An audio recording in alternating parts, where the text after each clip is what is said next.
आप सभी का हॉटस्पॉट लर्निंग जोन के न्यू वीडियो में स्वागत है। पिछले वीडियो में हम लोगों ने विभाजकता के नियम शुरू किए थे, जिसमें हम लोगों ने 2, 3, 4 तथा 5 के विभाजकता के नियम सीखे थे। इस वीडियो में मैं उससे आगे 6, 7, 8, 9, 10 तथा 11 की विभाजकता का नियम आप लोगों के सामने लाऊंगा। बारी बारी से उसी तरह से जैसे हम लोगों ने एक एक रूल को अच्छे से समझा था, अच्छे से देखा था, उसके उदाहरण किए थे, उसी तरह से इस वीडियो में भी हम सारे रूल्स को बारी बारी से देखेंगे। उससे पहले मैं बता दूं आप लोगों की, अगर आप लोगों ने अब तक इस चैनल को सब्सक्राइब नहीं किया है तो प्लीज इस चैनल को सब्सक्राइब करें और ज्यादा से ज्यादा लोगों तक इस वीडियो को शेयर करें। चलिए शुरू करते हैं। सबसे पहले आज जो हम लोग सीखेंगे 6 से विभाजकता के नियम या फिर 6 से भाग लगने के नियम। पहले मैं उसे लिख देता हूं, जैसा कि हम लोग पिछले वीडियोस में भी किया था। पहले मैं उसे लिख देता हूं, फिर आपको उसे समझाता हूं। 6 से भाग लगने के नियम। 6 से भाग लगने के नियम कहता है कि जिस संख्या में 2 का तथा 3 का पूरा पूरा भाग लग जाएगा, उस संख्या में 6 से भी पूरा पूरा भाग लग जाएगा, यानी कि वह संख्या 6 से भी विभाजित होगी। तो कोई भी संख्या हो, अगर उसमें 2 से और 3 से भाग लग गया तो उसमें 6 से भी भाग लग जाएगा। तो पिछले वीडियोस में हम लोगों ने 2 से भाग लगने का नियम और 3 से भाग लगने का नियम पढ़ा था, उसको एक बार फिर से देख लेते हैं। 2 से भाग लगने के नियम के लिए मैंने बताया था कि संख्या का इकाई अंक अगर 0, 2, 4, 6 तथा 8 हो तो वह संख्या 2 से पूर्णतः विभाजित होगी। और 3 से भाग लगने के लिए उस संख्या के अंकों का योगफल अगर 3 से विभाजित हो तो वो पूरी संख्या 3 से विभाजित होगी। तो ये हम कर लेंगे। उसके बाद अगर ये उस संख्या में 2 से भी तथा 3 से दोनों से भाग लग गया तो वो संख्या 6 से भी विभाजित होगी। सिर्फ 1 से नहीं, अगर 2 से लग रहा है 3 से नहीं लगेगा तो भी वो संख्या 6 से विभाजित नहीं होगी, और 3 से लग रहा है अगर 2 से नहीं लगेगा तो भी वो संख्या 6 से विभाजित नहीं होगी। हम लोग उसका उदाहरण लेते हैं। एग्जाम्पल जैसे 216। अब 216 पहले हम चेक करते हैं कि ये 2 से विभाजित है कि नहीं। तो इसका इकाई अंक क्या है? इकाई अंक 6, और इकाई अंक क्या होना चाहिए? 0, 2, 4, 6 तथा 8। इन्हीं पांचों में से कोई रहता है तो उसमें 2 का भाग लगता है। यहाँ पे इकाई अंक यूनिट प्लेस इसका 6 है, तो इसमें 2 से भाग लग जाएगा। फिर 3 से भाग लगेगा कि नहीं लगेगा, ये चेक करने के लिए हम लोग ने बताया था कि संख्या के अंकों को जोड़ते हैं, उसके डिजिट्स को जोड़ते हैं। अगर उसका सम 3 से डिवाइड हो, सम में 3 का अगर डिवाइड लग रहा है तो पूरी संख्या 3 से डिवाइड लग जाएगी। तो 2 और 1 3, और 3 और 6 ऐड करेंगे तो 9 आएगा, और 9 में 3 का डिवाइड लग जाता है। तो यानी कि 216 में भी 3 का डिवाइड लग गया। तो यहाँ पे 2 का भी डिवाइड लग गया, 3 का भी डिवाइड लग गया। तो जैसा हमारा रूल कह रहा है कि अगर 2 से भी डिवाइड लग जाए, 3 से भी डिवाइड लग जाए तो उस संख्या में 6 का भी डिवाइड लग जाएगा। तो 216 6 से भी विभाजित होगी। अब हम इसे भाग लगा के देख लेते हैं, जैसा कि हम लोग पीछे जो रूल सीखा था उसमें भी किया था। तो 6 से 3 टाइम्स लगेगा 18, तो यहां से आपको बच जाएगा 3, और ये 6 आ जाएगा, 6 6 36। तो ये 216 डिवाइड हो जा रहा है 3 से, यानी कि रूल्स के मुताबिक इसमें 2 से भी भाग लग रहा है, 3 से भी भाग लग रहा है, तो इसमें भी 6 का भी भाग लग गया। तो आप लोगों को ये आई थिंक पूरा अच्छी तरह से समझ में आ गया होगा। अभी तक आप लोगों ने इस चैनल को सब्सक्राइब नहीं किया तो प्लीज इस चैनल को सब्सक्राइब करें। अब हम लोग 7 से भाग लगने के नियम सीखते हैं कि 7 से भाग लगने के नियम क्या कहता है। ये थोड़ा सा बाकी नियमों से थोड़ा सा आपको हार्ड लग सकता है, लेकिन इसे भी हम लोग आसानी से कर लेंगे। एक बार 2 बार प्रैक्टिस करेंगे तो ये भी आसानी से हो जाएगा। तो पहले मैं रूल्स को लिख देता हूं, फिर आपको समझाता हूं। 7 से भाग लगने के नियम।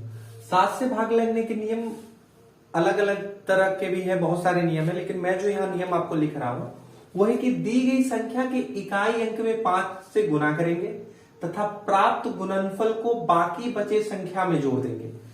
ये बहुत लंबा हो गया, तो मैं पहले इसे समझाता हूं कि क्या है। आपको एक संख्या दी रहेगी जिसको चेक करना है कि इसमें 7 का भाग लग रहा है या नहीं लग रहा है। तो मैं उदाहरण ले लेता हूं। मान लीजिए जैसे 343। और हमें ये चेक करना है कि इस संख्या में 7 का भाग लग रहा है कि नहीं लग रहा है। तो पहले क्या करना है कि इकाई अंक में 5 का गुना करना है। तो इसका इकाई अंक क्या है, 3 है। 3 में हम 5 का गुना करेंगे। गुना करने के बाद हमें पता है कि गुना करेंगे तो गुणनफल प्राप्त होगा, योग करने पे योगफल प्राप्त होता है, उसी तरह से जब गुना करेंगे तो गुणनफल प्राप्त होगा। तो इकाई अंक में हम 5 का गुना करेंगे तो 5 या 15, हमें 15 प्राप्त हुआ। तो जो योगफल प्राप्त होता है उसे बाकी बचे हुए संख्या में, यानी इकाई अंक में आपने गुना कर लिया तो उसके बाद जो संख्या बच जा रही है, संख्या का जो बाकी अंक बच जा रहा है, उस संख्या में आप जो योगफल आया उसे जोड़ दीजिए। तो आपको आया 34, बचा हुआ है, जोड़ के आया 15, इसको ऐड कीजिए। ऐड करने के बाद 5 4 9, 3 और 1 4, 49 आया। तो जो गुणनफल को जोड़ने के बाद जो योगफल प्राप्त होगा, उस योगफल में अगर 7 का भाग लग रहा है तो पूरी संख्या में 7 से भाग लग जाएगी। अगर योगफल में 7 का भाग नहीं लग रहा तो पूरी संख्या में 7 का भाग नहीं लगेगी। अब मुझे जोड़ने के बाद 49 आया और हमें पता है कि 7 से ये विभाज्य है, तो ये पूरी संख्या जो हमने लिखा है 343, 343, इसमें 7 का भाग लग जाएगा। कैसे, तो देख लीजिए।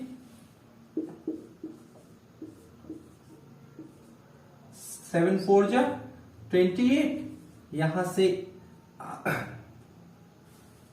6 बचेंगे और ये इससे कैरी लेके 6 बचा, यहां से 3, 7 9 जा 63, 49 टाइम्स में ये कट जाएगा।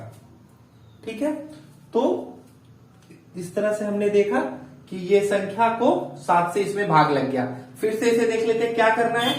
जो संख्या दी रहेगी उसके इकाई अंक में हम 5 का गुना करेंगे। उसके इकाई अंक में 5 का गुना करेंगे। गुना करने पे जो संख्या आएगी उसे बाकी बचे हुए संख्या के साथ जोड़ देंगे। जोड़ने से हमें जो योगफल प्राप्त होगा उसको हम देखेंगे कि उसमें 7 का भाग लग रहा है कि नहीं लग रहा है। अगर लग रहा है तो संख्या 7 से विभाजित होगी, जो पूरी संख्या है। अगर उसमें 7 का भाग नहीं लग रहा तो पूरी संख्या 7 से विभाजित नहीं होगी।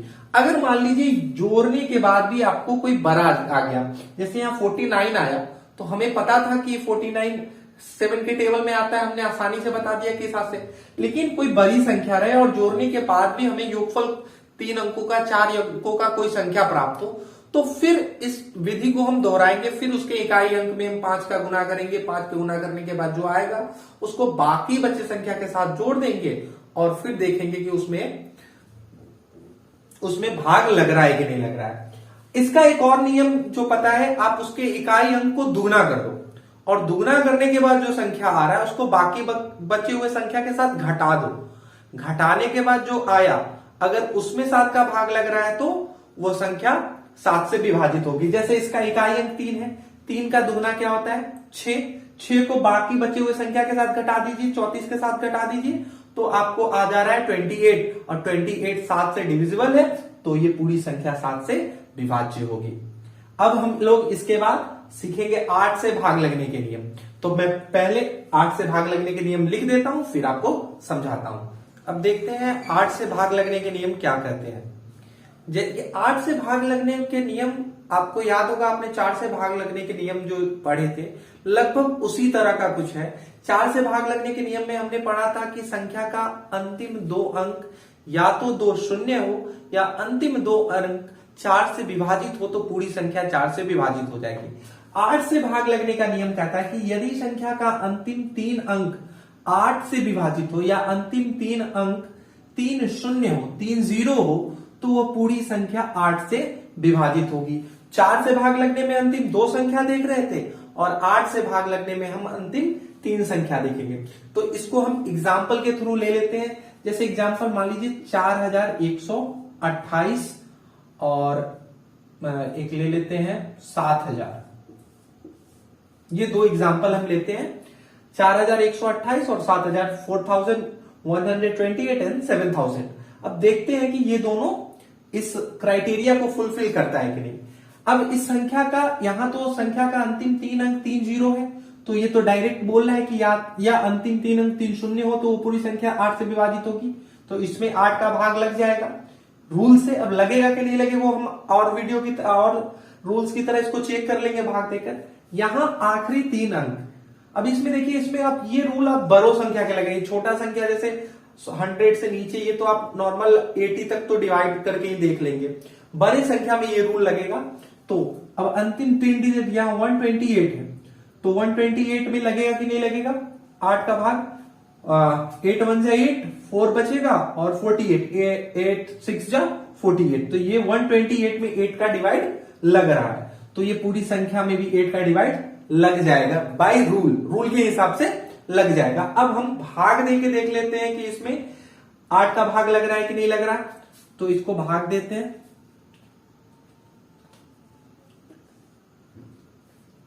8 5 जा 40, यहां से 1, ये 2, 8 1 जा 8, 4 8, 8 6 जा 48, ये पूरी तरह से 8 से इसमें डिवाइड लग गया। अब हम 7000 में भी चेक कर लेते हैं कि 7000 में, अब हम 7000 में भी चेक कर लेते हैं कि उसमें भाग लग रहा है कि नहीं लग रहा है।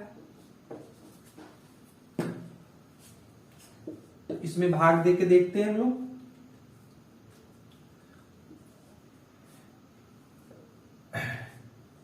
एट 8 जा 64, 6 0, 8 7 जा 56, 4 0, 8 5 जा 40, तो दोनों में 8 का डिवाइड लग गया। बाय द रूल मैंने देख के बता दिया जो रूल लिखा था, और भाग लगाकर भी दिखा दिया। तो अभी अब तक हम लोगों ने 3 रूल सीखे हैं, 6 7 और 8।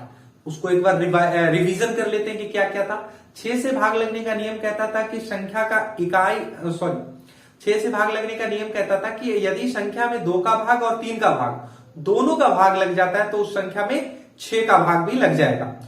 7 के भाग लगने के नियम में हमने सीखा था कि संख्या के इकाई अंक को 5 से गुना करेंगे, गुना करने के बाद जो गुणनफल आएगा उसको बाकी संख्या के साथ जोड़ देंगे, और जो योगफल है अगर उसमें 7 का भाग लग जा रहा है तो पूरी संख्या 7 से विभाजित हो जाएगी। और अभी हमने ये आखिरी रूल सीखा 8 से भाग लगने का नियम, जिसमें हमने देखा कि संख्या का अंतिम 3 अंक अगर 8 से विभाजित है या फिर अंतिम 3 अंक 3 शून्य है तो उस संख्या में 8 का भाग लग जाएगा। अब हम 9 से भाग लगने का नियम सीखेंगे। 9 से भाग लगने का नियम जो है वो 3 की तरह है। जैसे 3 का नियम कहता था कि संख्या के अंकों को जोड़ेंगे और जोड़ने पर जो योगफल प्राप्त होगा अगर उसमें 3 का भाग लग रहा है तो वो पूरी संख्या 3 से विभाजित हो जाएगी।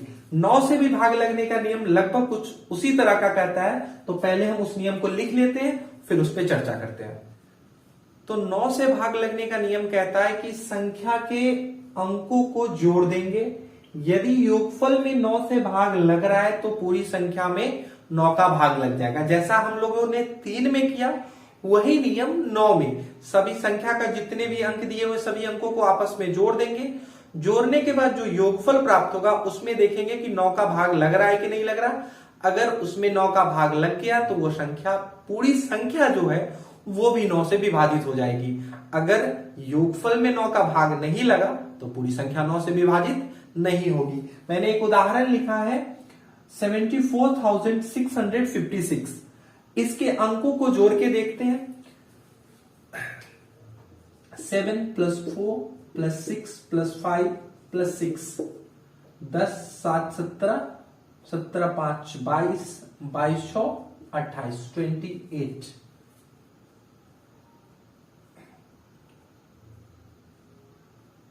28। अब 9 के टेबल में 28 आता है।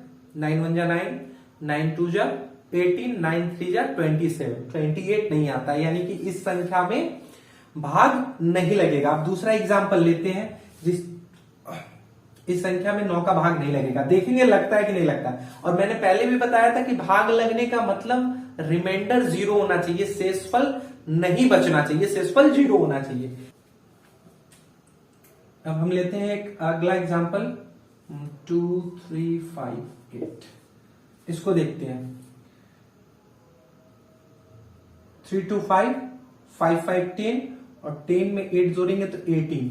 यहां पर जो हमारा योगफल आ रहा है वो 18 आ रहा है और 18 9 से विभाजित है, तो यानी कि ये जो संख्या है 2358, इसमें भी 9 का भाग लग जाएगा। अब हम दोनों में भाग लगाकर देख लेते हैं कि दोनों संख्या में 9 का भाग लग रहा है कि नहीं लग रहा है। इसमें तो आया कि नहीं लग रहा है और इसमें लग रहा है, तो इसको 2358 इधर लिख लेते हैं।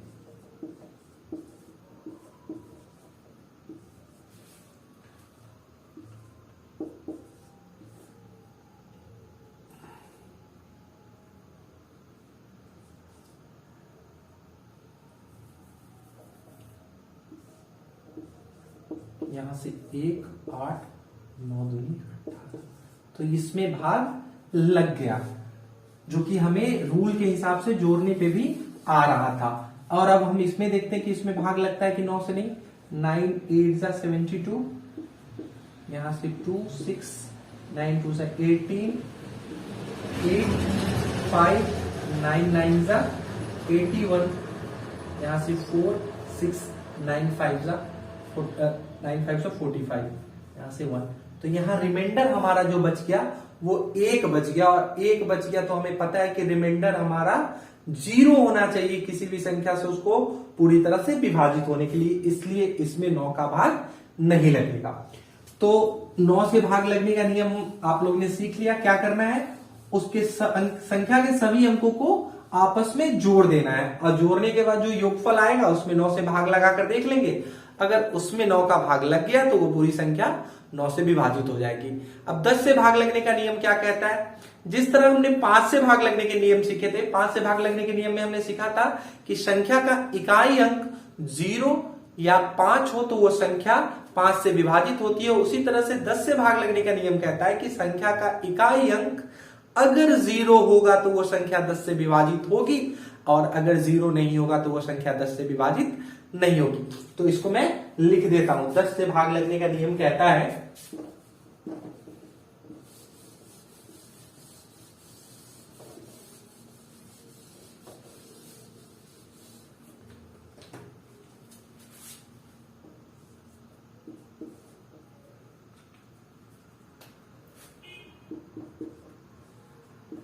यदि संख्या का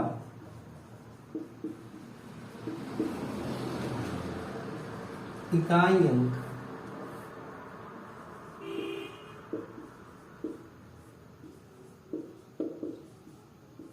शून्य हो तो वह संख्या 10 से पूर्णतः विभाजित होगी। यानी सिर्फ हमें इकाई अंक देखना है कि अगर इकाई अंक पे 0 होगा तो वो संख्या क्या होगी, वो संख्या 10 से विभाजित होगी। एग्जाम्पल कुछ भी 760 लीजिए, 1000 ले लीजिए, आप 560 ले लीजिए, सबके लास्ट में 0 है और लास्ट में 0 है तो वो संख्या में 10 का भाग लग जाएगा। ये इजी है और इसके लिए कोई रूल्स पढ़ने की भी जरूरत नहीं है। अगला जो हमारा रूल है वो बहुत इंपॉर्टेंट रूल है, 11 से भाग लगने के नियम। बहुत सारे कॉम्पिटिटिव एग्जाम में आपको क्वेश्चन दे देते हैं कि कोई दे देंगे, कोई संख्या दे देंगे, उसमें बीच में एक स्थान ब्लैंक कर देंगे, 2 स्थान ब्लैंक कर देंगे और पूछेंगे कि इसमें कौन सा संख्या डाले, कि कौन सा अंक डाले कि ये संख्या पूरी तरह से 11 से विभाजित हो जाए। तो उसके लिए हमें इस रूल का पता होना जरूरी है। अब वहां पे हम भाग देने नहीं बैठेंगे, कंप्यूटर बेस्ड एग्जाम है, अगर भाग देने हम लग गए तो बहुत सारा टाइम हमारा किल कर देगा। इसलिए इस रूल का जानना हमें बहुत जरूरी है। तो अभी हम 11 से भाग लगने का नियम इस पे लिख देते हैं और फिर उसको डिस्कस करते हैं। तो 11 से भाग लगने का नियम देखते हैं, जो इस रूल नंबर 10 है हमारा, और इस जो हम लोग विभाजकता के नियम सीख रहे थे उसका ये आखिरी रूल है, क्योंकि इससे ज्यादा हमें जरूरत नहीं पड़ती है। 12 का 13 का उतना हिसाब जरूरत नहीं पड़ता है, तो हम लोग ये सीख लेते हैं 11 का क्या कहता है। 11 कहता है कि दिए गए संख्या के सम स्थान तथा विषम स्थान के अंकों के योग का अंतर या तो 0 हो या 11 का गुणज हो तो वह संख्या 11 से विभाजित होगी। यानी कि जो संख्या दिया हुआ है, मान लीजिए कि यही वो संख्या है 95,744, इसको चेक करना है कि यह 11 से विभाज्य है या नहीं है। तो क्या करना है, हमें उसके सम संख्या और विषम संख्या, सम संख्या विषम संख्या नहीं, सॉरी, सम संख्या, सम स्थान और विषम स्थान, यानी कि ये हो जाएगा आपका विषम, ये जो आपका स्थान है विषम। आप अगर आगे से भी गिनते हो तो 1 2 3 4 5, यानी 1 3 और 5 ये विषम स्थान वाले संख्या हो गए, और सम स्थान वाला ये 5 4, इनको जोड़ेंगे, इनको अंक को जोड़ेंगे सम वाले को एक साथ। जैसे सम वाले में क्या है 5 है और प्लस 4 है, तो ये आपका आ रहा है 9। विषम वाले को जोड़ेंगे तो विषम में है 9 प्लस 7 प्लस 4, ये जोड़ेंगे तो आएगा आपका 9 7 16 4 20। अब इसका अंतर कोई चीज का अंतर क्या होता है, बड़े में से छोटे को घटाते हैं, तो या तो अंतर इसका 0 होना चाहिए, यानी कि अंतर आप कर रहे हैं घटा के दोनों बराबर हो गया, सम स्थान वाले अंकों का योग और विषम स्थान वाले अंकों का योग, दोनों का अंकों का योग अगर बराबर हो गया तो अंतर 0 हो जाएगा। या फिर कोई एक बड़ा दूसरा छोटा, तो बड़े में से छोटे को घटाएंगे, और घटाने के बाद जो संख्या हमें प्राप्त होती है वो 11 के गुणज होने चाहिए, यानी जैसे मल्टीपल 11 के मल्टीपल, यानी कि उसमें भी 11 का भाग लगना चाहिए। अगर सीधी बात कह रहे तो उसको सीधी तौर पे कहें तो 11 का भाग लगना चाहिए, तो 11 का अगर भाग उसके जो अंतर आ रहे हैं उसमें भाग लग गया तो वह संख्या 11 से विभाजित होगा। तो यहां पे आपका जो समस्थानों वाले अंकों का योग 9 आया है और विषम स्थानों वाले अंकों का योग 20 आया है। तो 20 में से 9 को घटाएंगे, तो 20 में से 9 घटाएंगे तो आएगा हमारा 20 माइनस 9 आएगा 11, और 11 में तो 11 का भाग लग ही जाता है, ये इसका मल्टीपल है, इसका गुणज है। तो ये जो संख्या है 95,744, इसमें 11 का भाग लग जाएगा। अब हम लोग भाग दे के भी देख लेते हैं, 95,744 डिवाइडेड बाई 11, 11 8 जा 88, ये आपको बचेगा 7 7, 11 7 जा 77, ये 4 0 4 टाइम्स, ये आपका डिवाइड लग गया। तो हमने विभाजकता के नियम में 2 से लेकर 11 तक के नियम को सीखे, तो उसको एक बार फिर से सारे को रिवीजन कर लेते हैं ताकि आप पूरा ना देखो, लास्ट में भी ये अगर आप देखते हो क्लिप तो उससे भी क्लियर हो जाएगा। वैसे पहले वीडियो, जो लोग नए हैं पहले वीडियो को नहीं देखे, इसका पार्ट 1 पहले अपलोड कर दिया गया है, आप उसे देख लें और फिर ये पार्ट 2 देखें। तो सबसे पहले हम लोगों ने 2 से भाग लगने का नियम सीखा था। 2 से भाग लगने का नियम कहता है कि संख्या का इकाई अंक अगर 0 2 4 6 तथा 8 है तो वह संख्या 2 से पूरी तरह विभाजित होगी। उसके बाद 3 से भाग लगने का नियम कहता है कि संख्या के अंकों का योगफल अगर 3 से विभाजित हो माफ करेंगे, संख्या के अंकों का योगफल अगर 3 से विभाजित हो तो वो पूरी संख्या 3 से विभाजित होगी। 4 से भाग लगने के नियम में हम लोग सीखे थे कि संख्या का आखिरी 2 अंक अगर 2 शून्य हो या फिर आखिरी का 2 अंक 4 से विभाजित हो तो वो पूरी संख्या 4 से विभाजित होगी। इसी तरह 5 से भाग लगने के नियम में उसका इकाई अंक अगर 0 या 5 हो तो वह संख्या 5 से विभाजित होगी। 6 से भाग लगने के नियम में हमने सीखा था कि संख्या के में 2 और 3 का भाग लग रहा है, या नहीं बोला या मैंने, या तो 2 या तो 3 नहीं, दोनों का भाग लगना चाहिए। 2 और 3 का भाग लग रहा है तो वो संख्या में 6 का भाग लगेगा। 7 से भाग लगने के लिए मैंने 2 नियम बताए थे। पहला नियम बताया था कि संख्या के इकाई स्थान में 5 का गुना करेंगे, गुना करने पर जो गुणनफल प्राप्त होगा उसे बाकी संख्या में जोड़ देंगे। अगर योगफल में 7 का भाग लग रहा है तो पूरी संख्या 7 से विभाजित हो जाएगी। 7 से भाग लगने के दूसरे नियम में मैंने बताया था कि इकाई अंक को दूना कर देंगे और जो संख्या प्राप्त होगी उसको बाकी बचे हुए संख्या के साथ घटा देंगे। घटाने के बाद जो हमारा संख्या प्राप्त होगा अगर उसमें 7 का भाग लग रहा है तो पूरी संख्या में 7 से भाग लग जाएगा। इसी तरह 8 से भाग लगने के नियम में हमने सीखा था कि संख्या के अंतिम 3 अंक 3 शून्य हो या अंतिम 3 अंक 8 से विभाजित हो तो वो संख्या पूरी तरह से 8 से विभाजित होगी। 9 से भाग लगने के नियम में हमने सीखा था कि संख्या के जितने भी अंक हैं उनको आपस में जोड़ देंगे। अगर योगफल 9 से विभाजित है तो पूरी संख्या 9 से विभाजित होगी। 10 से भाग लगने के नियम में हमने सीखा कि संख्या का आखिरी अंक यानी कि इकाई अंक अगर 0 हो तो वह संख्या 10 से विभाजित होगी। 11 से भाग लगने के नियम में हमने सीखा कि 11 में उस जो दी गई संख्या के सम स्थानों के अंकों तथा विषम स्थानों के अंकों का योग का अंतर, पहले अलग अलग दोनों का योग कर लेंगे, अगर उसका अंतर जो कि पीछे दिया गया है अंतर अगर 0 हो या फिर 11 का गुणज हो तो वो पूरी संख्या 11 से विभाजित होगी। मैं आशा करूंगा कि आपको मेरे द्वारा इस वीडियो में जो इन्फॉर्मेशन दिया गया है उससे आप संतुष्ट होंगे। तो इस जो सेगमेंट था, ये सेगमेंट हमारा ये खत्म होता है। तो आप लोगों से अनुरोध है कि इस वीडियो को ज्यादा से ज्यादा लोगों तक पहुंचाए, क्योंकि ये चैनल अभी नया है तो आप लोगों की हेल्प की बहुत जरूरत होगी। इसके बाद जो हमारा अगला वीडियो आएगा वो एनसीईआरटी 9th क्लास से रिलेटेड फर्स्ट चैप्टर का मैं वीडियो अपलोड करूंगा। अगली वीडियो में मैं उस वीडियो को डालूंगा। तो आप सभी से अनुरोध है कि इस चैनल को जो अभी तक नहीं सब्सक्राइब किए, प्लीज आप इन्हें सब्सक्राइब करें इस चैनल को और ज्यादा से ज्यादा लोगों तक पहुंचाएं, शेयर करें। और कमी लगती है क्योंकि मैं नया हूं, आपको जो भी कमी लगती है उसे प्लीज कमेंट सेक्शन में जरूर बताएं। मैं आपके कमेंट सारे कमेंट्स को पढ़ता हूं। Thank you so much for watching.